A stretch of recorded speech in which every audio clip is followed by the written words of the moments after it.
Good day, Mr. Francis Calilan.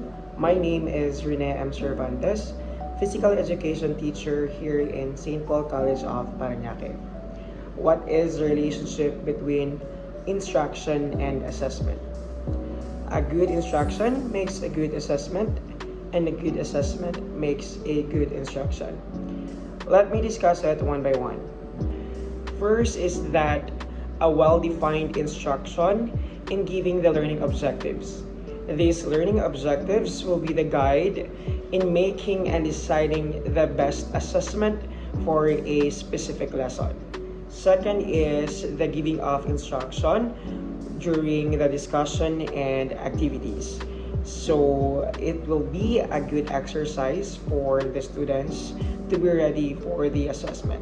It just simply means that if the teacher will not be able to give a well-defined and a clear instruction, the students will not be able to perform what is expected to them because it is not clear for them.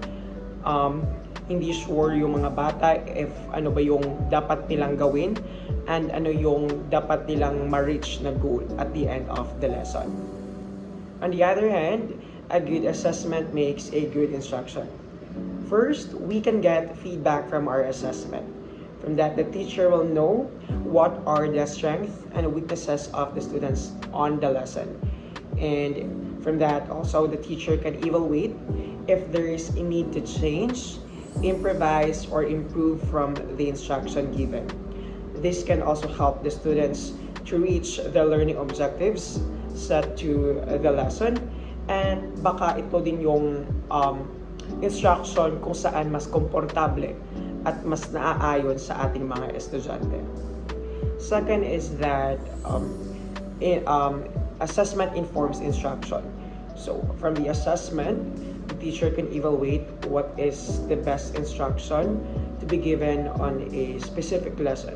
Like for example, in dancing, street dance. So it is the best way to instruct the students to come up with a choreography as a group compared to making a choreography individually. And assessment also helps the teacher to adjust teaching strategies. What could be the best teaching strategies to be used in a specific lesson? Because in every lesson, it has different learning objectives and different goals for the students to achieve. Let me end this video by saying that instruction is given from the learning objectives, from the discussion, from the activity, and from the assessment itself.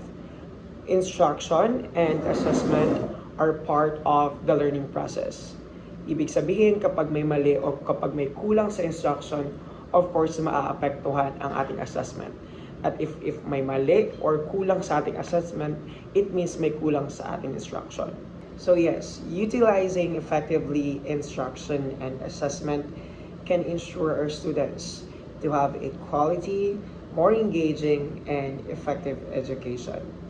That would be all. Thank you so much, sir, for listening. Caritas Christi Orzetnos.